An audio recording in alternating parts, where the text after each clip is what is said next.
Bonjour et bienvenue à Focus catholique. Aujourd'hui à l'émission, nous avons choisi de vous parler d'un prêtre hors du commun.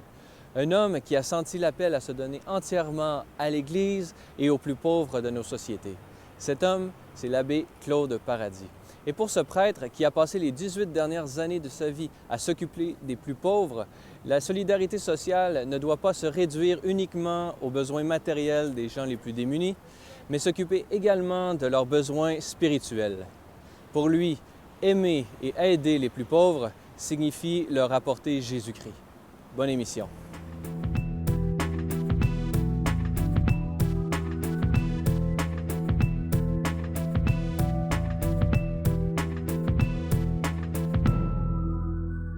Père Claude Paradis, bonjour. Bonjour. Merci d'avoir accepté notre invitation. Ça m'a fait plaisir. Merci à vous.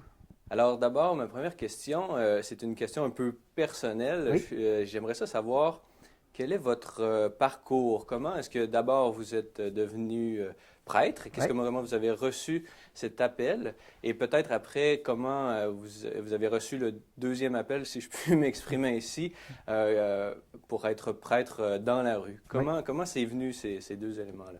OK. Bon, je dis souvent, moi, que la rue m'a emmené à l'Église et l'Église m'a renvoyé dans la rue. Je m'explique, là, je vais comprendre. Enfant, je pensais à être prêtre. J'avais une dévotion à Marie aussi.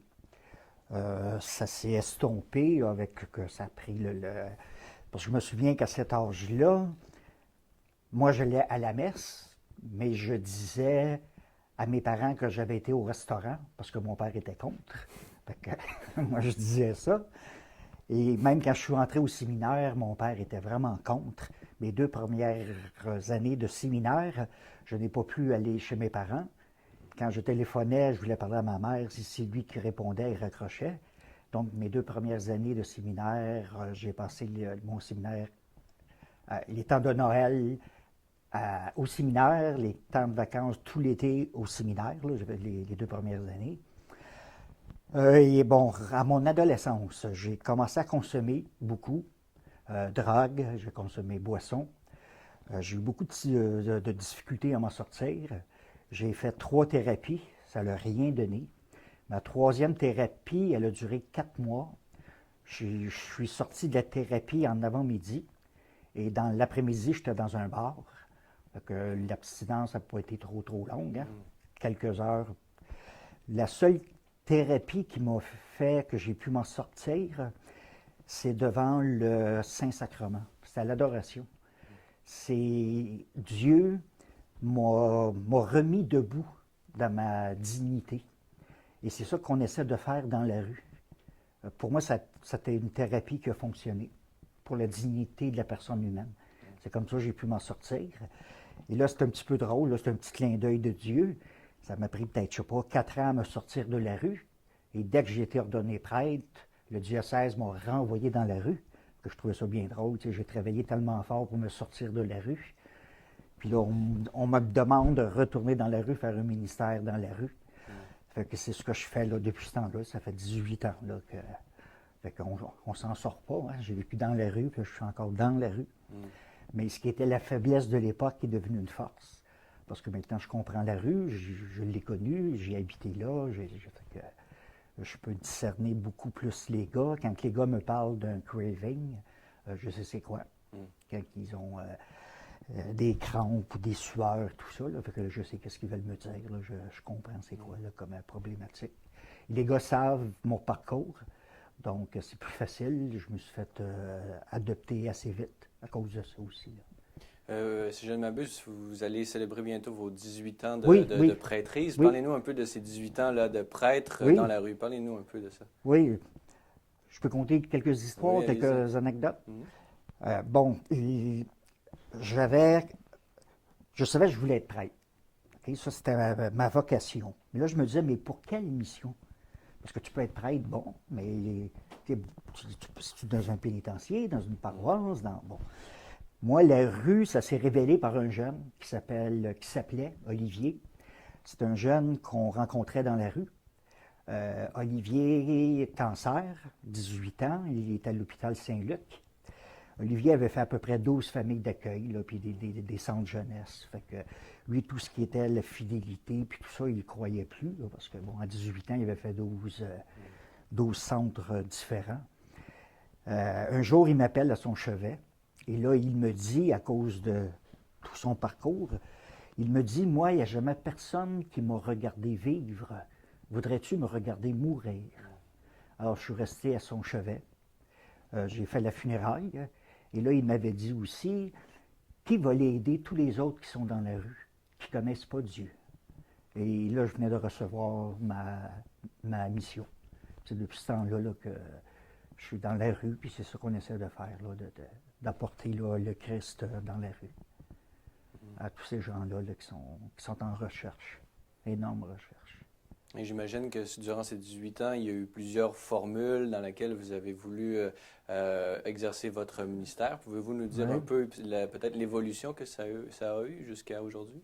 Bon, premièrement, Notre-Dame-de-la-Rue, c'est un service diocésain. Notre-Dame-de-la-Rue se veut une présence d'église dans la rue. Je ne suis pas travailleur social, je ne suis pas travailleur de rue. Je suis un prêtre, donc je dois emmener Jésus-Christ où que moi je me trouve. Et au début, là, on donnait plus du café ou des sandwichs ou des vêtements. Mais très vite, on s'est rendu compte que c'est pas ça qu'ils avaient besoin. Ils ont besoin d'avoir une certaine spiritualité, d'être quelqu'un pour au moins une autre personne. Alors, vous avez parlé brièvement du nom qui est de Notre-Dame-de-la-Rue. Pouvez-vous nous dire d'où vient ce nom Notre-Dame-de-la-Rue? Pourquoi Notre-Dame-de-la-Rue?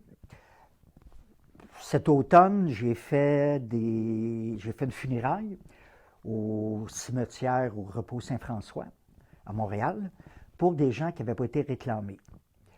Prostituées, jeunes de la rue, personnes dans la rue plus âgées, personnes âgées dans les hôpitaux, dans les centres d'accueil. Et juste pour Montréal, là, pour l'année 2013, j'avais 480 personnes qui n'avaient pas été réclamées par personne. Et sur les 480 personnes, j'avais 190 personnes, c'est des cas de coroner, meurtre, suicide, surconsommation de drogue. Alors à partir de là, je me suis dit, ces gens-là n'ont pas de parents, ils n'ont pas été réclamés par personne, ils n'ont pas de mère. Alors je me suis dit, je vais appeler ça Notre-Dame-de-la-Rue.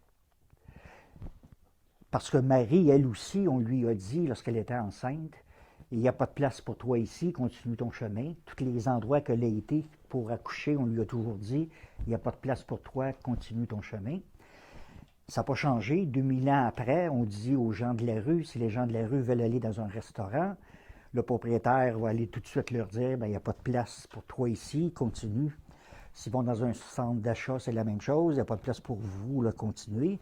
On redit la même chose de ce qu'on a dit à Marie. Il n'y a rien de changement dans ça.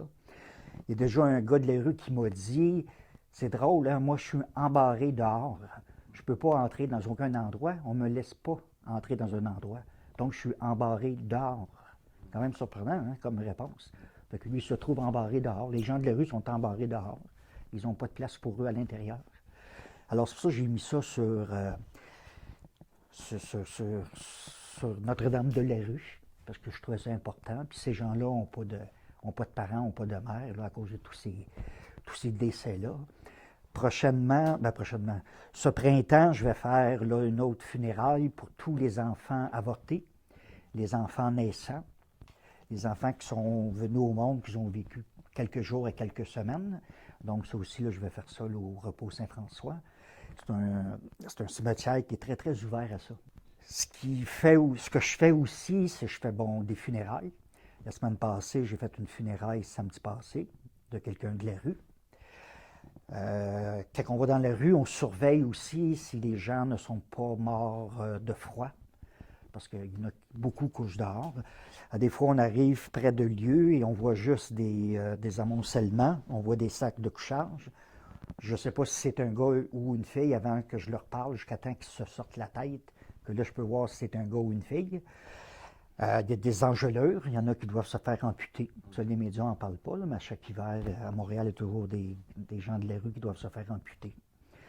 Alors, tout ça a fait que j'ai dit, puis j'avais une dévotion à Notre-Dame.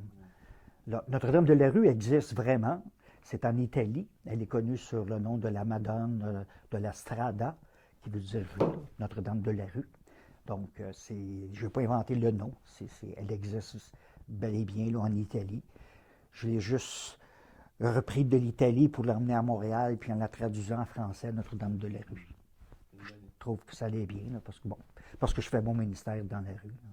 Alors, je suis certain que tous nos téléspectateurs ont envie de voir l'apostolat de Notre-Dame de la Rue en action. Prenons ces quelques instants pour voir l'abbé Claude Paradis en action dans la rue.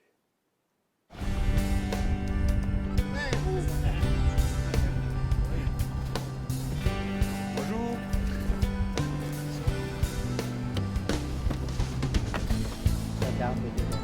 Priez pour nous. Pour rencontrer les gens de la rue. Ils nous disent qu'il y a plein de choses qu'ils ont, mais personne ne les écoute. C'est que nous, on prend le temps de s'asseoir avec eux et de les écouter. Je pense que le ministère diaconal est institué pour aider à la veuve et l'orphelin. Ça fait que c'est en plein là-dedans que j'œuvre. Quand l'abbé Paradis nous a interpellés, on allait à la cathédrale à une messe, il nous a demandé qu'il avait besoin d'aide. En tant qu'organisme, à part à des diacres, je suis chevalier de colonne et sur le conseil d'administration, on a fourni les objets de piété qu'on donne aux gens.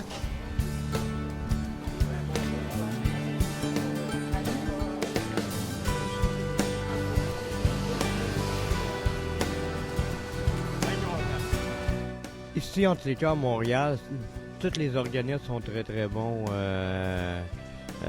Moi, entre les cas, ça me sert à moi. Je parle pour moi, premièrement. Moi, ça me sert parce que j'ai décidé de décrocher de la vie un peu. Puis je suis dans la rue. Et puis ça me permet de me gâter un peu. Puis malheureusement, je consomme un peu. Et puis je me sens plus libre, moi, dans la rue. Puis ça m'aide parce que je mange un peu plus ce soir. Là. Des fois, les organismes ont de la bouffe tout partout, mais elle n'est pas toujours bonne. Fait que c'est certain que ça, ce soir, pour moi, c'est bien apprécié. Moi, je grignotais ça ce soir, là, autour de mes couvertes. J'ai vécu toute ma vie à loyer. Ça fait 2 semaines que je suis dans une situation précaire. Là. Le ciel m'a comme tombé sur la tête. Là. J'ai vécu un deuil. Il y a 2 semaines, j'étais avec ma mère. Dans l'hébergement, elle a eu une banale pneumonie. Une semaine après, elle est partie. Fait que là, je me retrouve avec un deuil avec du monde que je connais pas. J'arrive du nord de la ville. C'est pas évident. Une expérience, il n'y a pas d'expérience en particulier. Moi, c'est d'aider les gens et puis de les réconforter, puis tout ça, de venir à côté d'eux, puis d'y reparler, là. C'est un ressourcement pour moi comme pour eux. Vous qui avez un souci particulier pour les pauvres et les plus pauvres des pauvres, disons, comme disait Mère Teresa de Montréal, j'imagine que vous aimez le pape François. Pouvez-vous nous parler un peu de votre appréciation du pape François? Oui, pour moi, je l'aime beaucoup, c'est sûr. C'est même une inspiration. Dans ses homélies, il y a toujours des choses incroyables. Il nous demande à sortir de notre milieu et de nos aises pour aller dans la rue, de sortir du presbytère, de sortir des lieux. Et aux périphéries. Oui, c'est ça, oui, il en parle souvent, ou même lorsqu'il il parle de la joie de l'Évangile, c'est d'emmener cette joie-là aussi dans la rue. Parce que je me dis, à des fois, on se dit, il n'y a plus de vocation. Mais si les gens voient que des prêtres malheureux, pas sûr que le jeune serait intéressé de devenir prêtre. Fait qu'il faut qu'il voit des gens heureux. Il faut qu'ils nous voient. Premièrement, il faut qu'ils nous voient. Il faut qu'ils envoient des gens heureux dans ça. Là. C'est pas. Puis le pape François, il a tellement un beau message. C'est plein d'espoir, plein d'espérance. Puis il le fait vivre à tous les gens. Non, moi, je l'aime beaucoup, ça c'est sûr. Là. Ah ouais, je m'en inspire beaucoup, même dans la rue. Là. J'aimerais attirer votre attention sur une phrase qu'il a dit dans sa première homélie, tout de suite après son élection, qui s'adressait aux cardinaux qui venaient juste de les lire la veille. Il dit, là je cite, « Nous pouvons marcher comme nous voulons, nous pouvons édifier de nombreuses choses, mais si nous ne confessons pas Jésus-Christ, cela ne va pas. Nous deviendrons comme une ONG humanitaire, mais non l'Église épouse du Seigneur. » Comment est-ce que vous comprenez cette homélie, peut-être ces paroles plus spécifiquement? Oui, je vais reprendre ces 3 mots, là, le marcher, le édifier, construire, et le confesser. Marcher, la première chose que Dieu a dit à Abraham, viens marcher dans ma lumière. On ne marche pas au nom de n'importe qui, hein, c'est au nom du Christ, il faut le confesser, il faut le dire. Donc, et lorsque je vais comme dans la rue, on est plus dans les ténèbres, hein, les gens sont en consommation, il y a toutes sortes de choses, il y a les jeunes filles, la prostitution, il y a tout ça. Fait que Dieu dit à Abraham, viens marcher, mais dans ma lumière. Alors, on doit aussi, justement, apporter cette lumière-là à ces gens-là là, qui sont en recherche de cette lumière. Lorsque le pape nous parle d'édifier, il nous parle de construire sur des pierres, mais pas des pierres sans vie, là, des pierres vivantes. Alors, c'est ça que le pape François nous dit, quand il parle d'édifier des pierres, mais c'est ça, des pierres vivantes. Ce n'est pas l'Église baptiste là, qui veut là, nécessairement. Quand il nous demande d'aller en périphérie, c'est ça, là, d'aller voir ces pierres-là. Lorsqu'il nous dit de confesser, je ne suis pas travailleur social, je ne suis pas un travailleur de rue, je suis un prêtre. Donc, je confesse Jésus-Christ. J'en parle, je dis que je vais en son nom, et c'est lui qui m'emmène là. Il y a quelqu'un qui m'avait déjà dit, ça va prendre combien de temps avant qu'il descende de la croix, ce Jésus?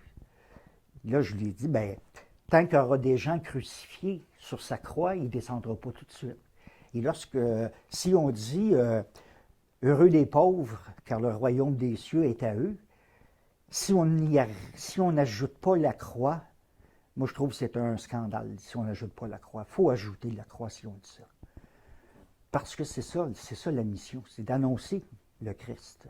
C'est pour ça que le pape reprenait, et il a dit ça aux cardinaux, hein, il n'a pas dit ça, c'est aux cardinaux qu'il a dit ça, là, de faire ça. Donc c'est assez interpellant.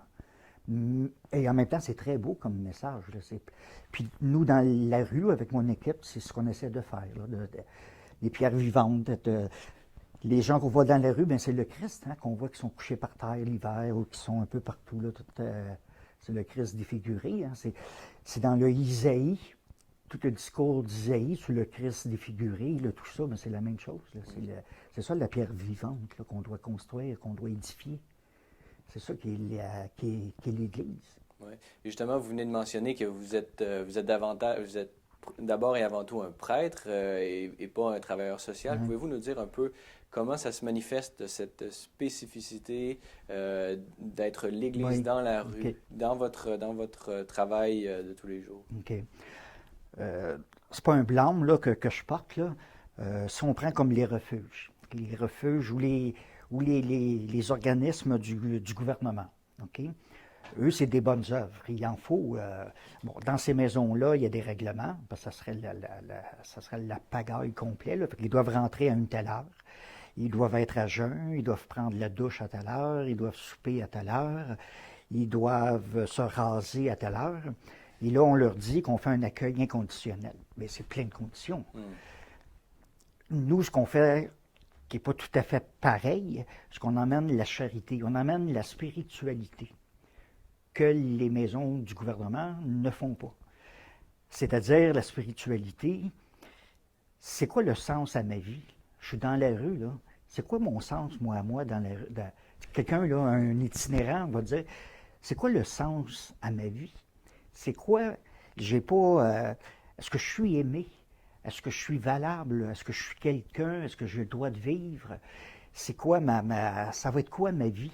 Tout le côté spirituel. Ils ont une soif en spiritualité, c'est incroyable. Des fois, ils commencent à me parler, c'est une confession qu'ils me font. Ils ne savent pas que c'est une confession, mais ils se confessent. Puis des fois, c'est des confessions générales. Ils partent de leur enfance jusqu'à aujourd'hui. Des fois, ils me parlent de Dieu sans le nommer, parce qu'ils ne le connaissent pas. Ils ne l'ont pas appris. Alors je leur dis, regarde, tu viens de me parler de Dieu, tu viens de me révéler une page d'évangile, puis ils ne savent pas que c'est ça, mais ils me parlent de spiritualité. Eux-mêmes, ils m'en parlent, sans le savoir, parce qu'ils ne l'ont pas connu, et ça ne leur a pas été révélé. Donc on a, l'Église elle a ça de différence un peu là, avec les autres organismes. tout notre côté spirituel, là, toute la dignité de la personne humaine, c'est important. C'est pas juste donner une sandwich pour donner une sandwich. Là. Il y a toute la dignité de la personne. Là. Essayer de travailler sur ça aussi, là, pour que... Il y a des gens qui pensent au suicide, il y a des gens il y a tout ça aussi là, qu'il faut travailler avec eux, là, toute cette recherche d'identité. Être enfant de Dieu, c'est être enfant de Dieu. Tu parles du Père, c'est quoi ça un Père? Ils ne connaissent pas leur Père. Ou bien ils ont subi des violences du Père. Alors c'est toute une autre approche, hein. C'est pas juste des bonnes œuvres, là, il faut avoir ça là, dans notre tête et dans notre cœur constamment. Là. C'est ça qui fait la différence, je pense. Notre-Dame de la Rue, en tout cas, c'est ça qui fait une différence avec d'autres organismes là, du gouvernement à cause de ça. Là. C'est plus spécifique à l'Église. Et c'est l'Église aussi. Là. La compassion, la charité, la spiritualité. Il y a ça aussi. L'Église, elle a d'autres organismes où, justement, où elle reçoit des gens, par exemple, des refuges, des maisons, et c'est tout aussi catholique, je dirais. Oui. Qu'est-ce qui fait en sorte que vous avez décidé d'aller dans la rue? Comment de se faire un peu itinérant, d'une façon? Oui, OK. Bon, premièrement, quand je vais dans la rue et qu'on voit un groupe et qu'on quitte le groupe, souvent, les groupes vont nous dire... Bien, merci d'être venu nous visiter. Parce qu'eux, ils sont chez eux, là. J'aurais beau avoir une maison, je pourrais accueillir 50 personnes, exemple. Les gens arriveraient le matin, ils vont s'asseoir dans les fauteuils, ils vont prendre un café, puis ils vont passer l'après-midi là à absolument rien faire. Mais dans la rue, il y a plus d'interaction parce que c'est moi qui vais leur rendre visite. C'est moi qui vais chez eux. C'est eux qui m'invitent à la maison. C'est dehors, là, mais c'est pour eux. Alors, quand je quitte un groupe, ils vont toujours me dire, bien, merci d'être venu nous visiter, vous reviendrez là, nous voir, laissez-nous pas. Là. Et quand on quitte, c'est eux qui nous bénissent. Ça, la bénédiction du pauvre, ça n'a pas de prix. Hein. Moi, j'espère de jamais m'habituer à ça. Là. Et c'est aussi à tâche, c'est à la dimension de tâche humaine. Je n'ai pas 100 personnes à la fois, parce qu'on va de petits groupes à petits groupes. Il y a un jeune au Brésil, il y avait des étoiles de mer sur la plage. Il y en avait je ne sais pas combien. Et le jeune prenait une étoile, puis il les relançait à la mer. Il reprenait une étoile, puis il la relançait à la mer. Donc on lui a dit, tu n'arriveras jamais à tout rejeter les étoiles. Il y en avait des centaines. Savez-vous ce que le jeune a répondu? Puis il a pris une étoile de mer, il a dit, ouais, peut-être, mais pour celle-ci, je peux faire toute la différence. C'est ça, hein? Faire toute la différence, juste une à la fois. C'est ça qu'on essaie de faire. Je ne veux pas avoir 100 personnes. C'est plus à taille familiale. On perd la famille, on perd tout ça. J'aime mieux avoir juste des petits groupes, les rencontrer à 4-5. Là, c'est plus intime. On peut aller plus loin dans notre démarche. On peut aller plus loin là, dans leurs propres problèmes, dans leur spiritualité, dans tout ça.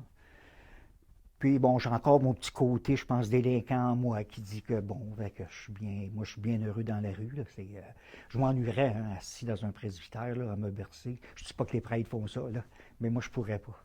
Ah non, je ne ferais pas. C'est drôle, parce que des fois, il y a des prêtres qui vont me dire, je ne sais pas comment que tu fais pour aller dans la rue. Moi, je leur dis, je ne sais pas comment tu fais pour être en paroisse. Mais c'est la même église. C'est la même église, c'est la même chose, là. Oui, c'est ça, c'est la même église. Ouais. Mais c'est ça, non, j'ai choisi d'aller chez eux au lieu d'attendre qu'ils viennent chez moi.